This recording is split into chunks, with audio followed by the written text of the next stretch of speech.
Hello, good morning friends. Myself Jatin Dave from Asapura School and welcome all of you. Dear students, today we are going to start a new chapter number 7, Diversity in Living Organism. Chapter number 7 diversity in living organism जिसका हम study आज से शुरू कर रहे हैं और shall we start now? Okay. Have you ever thought of the multitude of life forms that surround us? Each organism is different from all other and to a lesser of greater extent. For instance, consider yourself and a friend. Have you ever thought a multitude of the life forms that surround us? क्या आप ऐसा विचार कर सकते हैं कि आपके आसपास सराउंडिंग में कई तरह के लाइफ फॉर्म्स अस्तित्व में हैं? Each organism is difference from all other. हर एक दूसरे से अलग है. टू लेसर और ग्रेटर एक्सटेंट. या तो इन दोनों के बीच में कम फर्क है या इन दोनों के बीच में बहुत ज़्यादा फर्क है. So instant for example consider yourself and friend. Are you both of the same height? क्या आप और आपके दोस्त के बीच में अगर जो देखा जाए तो दोनों की हाइट सेम है? Does your nose look exactly like your friend's nose? क्या आपकी नाक और आपके फ्रेंड की नाक एक जैसी है? As a handspan the same your friends. क्या आपका हैंडस्पान है वो आपके फ्रेंड के हैंडस्पान जैसा है? मतलब कि आपका जो हाथ का पंजा है वो आपके फ्रेंड के जैसा है या नहीं है? However, if we were to compare ourselves and our friends with the monkey, what would we say? अगर जो हम अपनी कंपैरिजन या अपने दोस्त की कंपैरिजन अगर जो मंकी से करते हैं, बंदर से करते हैं, तो क्या कहेंगे? Obviously, we and our friends have a lot in common when we compare ourselves with a monkey. जब अपनी और अपने दोस्त की कंपैरिजन करेंगे तो इन दोनों के बीच में बहुत सारी बातें जो कि आपको कॉमन देखने को मिलेगी. लेकिन जब आप और आपके दोस्त की कंपेयर मंकी के साथ करेंगे तो नेचुरली हैं इसमें आपको कॉमन बातें हैं वो कम मिलेगी. But suppose we were to add a cow to the comparison. अब इस कंपैरिजन में एक काउ को भी ऐड कर लो. We would then think that the monkey has a lot more in common with us than with the cow. तो पता चलेगा कि मंकी और ह्यूमन के बीच में बहुत सारी बातें कॉमन देखने को मिलेगी अदर देन काउ. यहाँ पर एक छोटी सी एक्टिविटी आपके स्क्रीन पर. We have heard of desi cows and Jersey cow. देखिए हमने देसी गाय और जर्सी गाय के बारे में सुना है और देखा भी है. डज अ देसी काउ लुक लाइक अ जर्सी? क्या देसी गाय होती हैं वो जर्सी जैसी दिखती हैं? Do all desi cow look alike? क्या सभी देसी गाय एक जैसी होती है? Will we be able to identify a Jersey cow in a crowd of the desi cows that don't look like each other?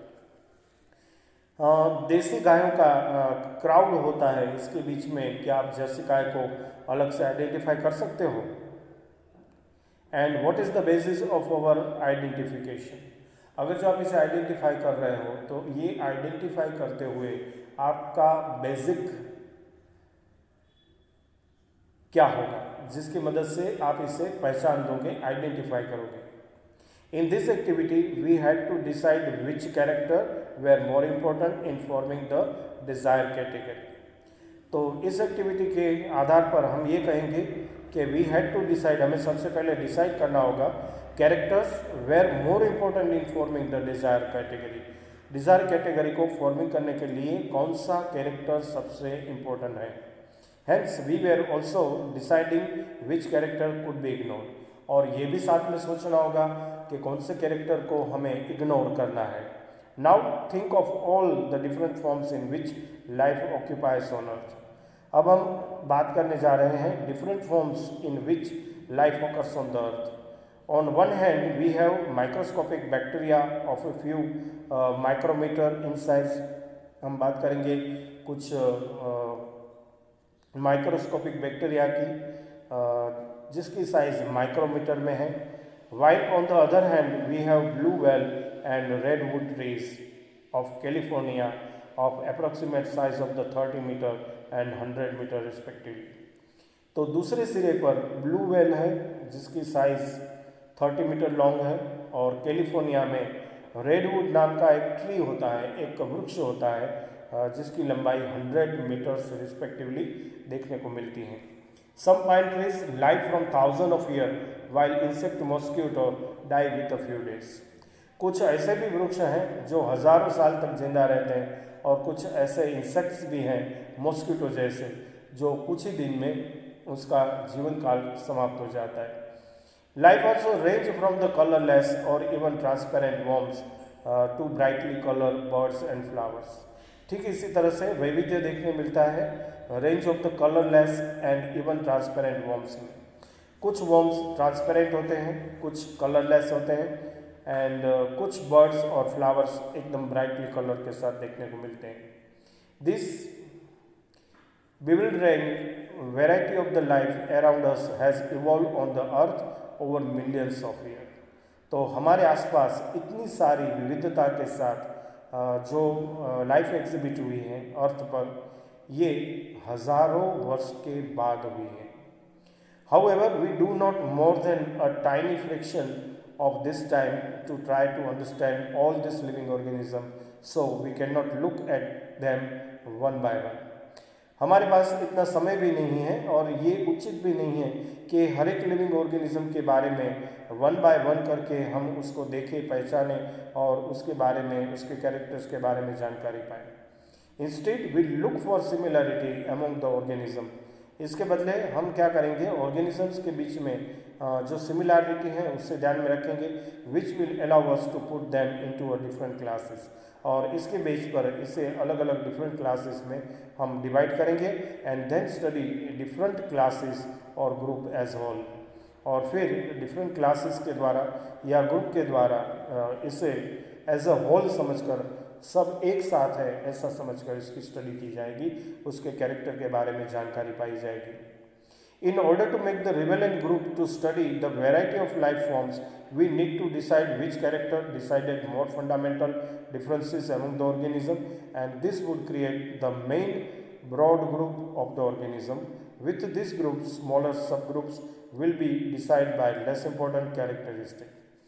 तो जब हम relevant make the relevant group to study the variety of life forms की बात करेंगे, life forms के अंदर जो विविधता देखने को मिलती है इसे रिवेलेंट ग्रुप के साथ स्टडी करने की कोशिश करेंगे, तो यहाँ पर हमें ज़रूर पड़ेगी डिसाइड करने की कैरेक्टरिस्टिक डिसाइडेड मोर फंडामेंटल डिफरेंसेस, जो कि मूलभूत स्वरूप से मुख्य तफावत के स्वरूप में देखने को मिलेंगे हर एक ऑर्गेनिज्म में, and this would create the main broad groups, जिसके कारण मेन ब्रॉड ग्रुप ऑर्गेनिजम्स के क्रिएट हुए हैं। Within this group smaller sub groups will be decided, और इसी ग्रुप के आधार पर इसके बाद हम इसे स्मॉल सब ग्रुप में डिवाइड करेंगे and decided less important characters, और इसके साथ इसके लेस इंपॉर्टेंट कैरेक्टर्स जो हमारे लिए हैं उसके बारे में हम जानकारी पाएंगे। तो ये था हमारा इंट्रोडक्शन चैप्टर नंबर 7 को लेकर, डाइवर्सिटी इन लिविंग ऑर्गेनिजम्स। अब दो क्वेश्चन आपके स्क्रीन पर, why do we classify the organism, हमें किसी भी ऑर्गेनिज्म को क्लासीफाई करने की ज़रूरत क्यों पड़ती है, और दूसरा give 3 example of the range of variation that you seen in life forms around you. What is the basis of classification. तो जब हम क्लासिफिकेशन ऑफ द ऑर्गेनिजम्स की बात कर रहे हैं तो किस बेस पर, किस आधार पर हम ये वर्गीकरण करेंगे। So atom can classify living things into group have been made since the time immemorial। तो पहली बात यह है कि लिविंग ऑर्गेनिज्म को, लिविंग थिंग्स को क्लासीफाई करने का प्रयत्न जब हम करेंगे इसे ग्रुप में डिवाइड करके, यहाँ पर हम मेड करेंगे since the time immemorial. Greek thinker Aristotle classify animals according to whether they lived on land, in water और इन द एयर। तो सबसे पहले क्लासिफाई करने की कोशिश की थी ग्रीक फिलोसोफर एरिस्टोटल ने, और एरिस्टोटल ने जो पहला क्लासिफिकेशन किया था इसमें एनिमल्स की हैबिटेशन क्या है, वो कहाँ रहते हैं, इसके आधार पर इसने क्लासिफाई करने की कोशिश की।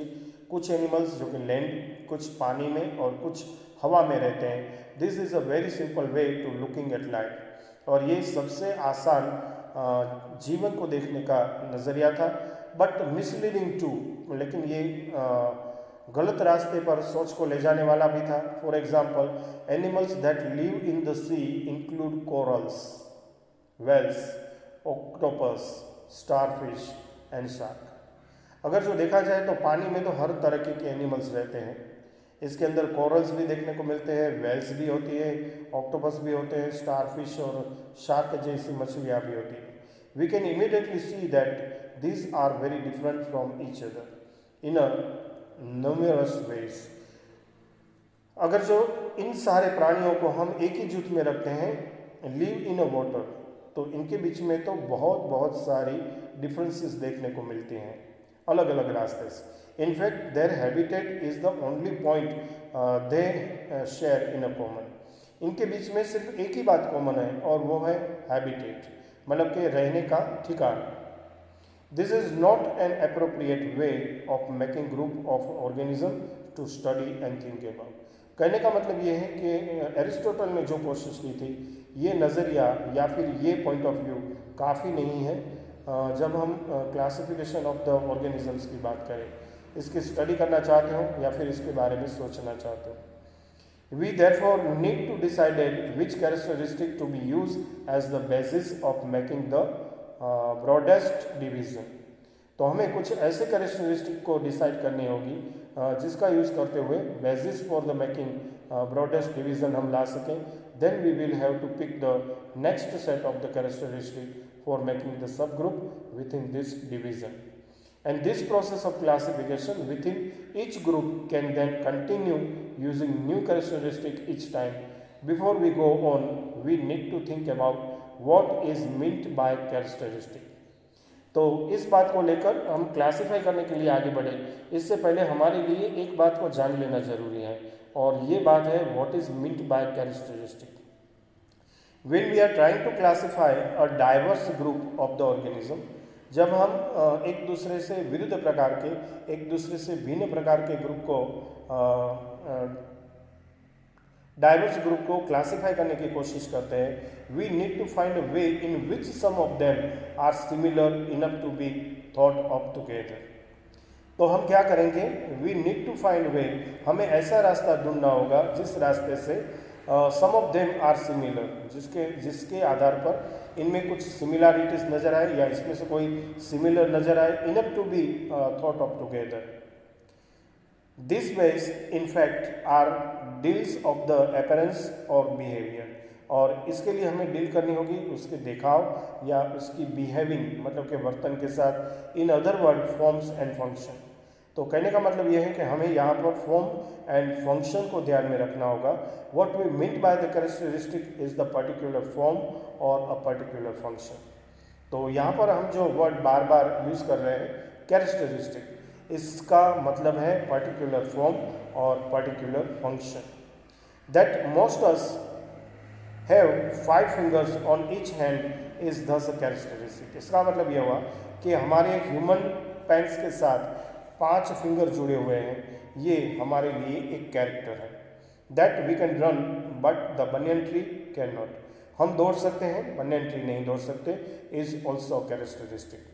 Now to understand how some characters are decided as being more fundamental than others, let us consider how the stone wall is built. The stone used will have a different shape and size.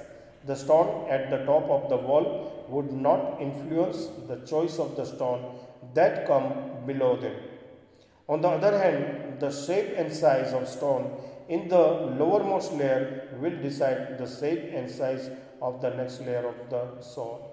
तो जब एक construct की जाती है stone wall को, तब हमें पता है कि इसके लिए हम अलग अलग पत्थरों का यूज़ करते हैं। कुछ पत्थर अलग साइज़ और शेप के होते हैं, ये इम्पोर्टेंट नहीं रखते कि किस तरीके के स्टोन कहाँ पर लगाए हैं, लेकिन इम्पोर्टेंट इस बात को लेकर होता है कि आपने जब बेस बनाया था, बॉटम एरिया जब आपने बिल्डअप किया था, तब किस साइज़ के और किस शेप के स्टोन्स लगाए थे, यही तय करेगा लोअर मोस्ट लेयर के शेप और size of the next layer किस तरह से होना चाहिए. So stone in the lowermost layer are like the characteristic. They decided to broadest division among living organism, and they are independent of any other characteristic in their effect of the form and function of the organism. The characteristic in the next level would be depend on the previous one and would decide the variety in the next level. In this way, we can build up a whole hierarchy of the mutually related characteristic to be used for the classification.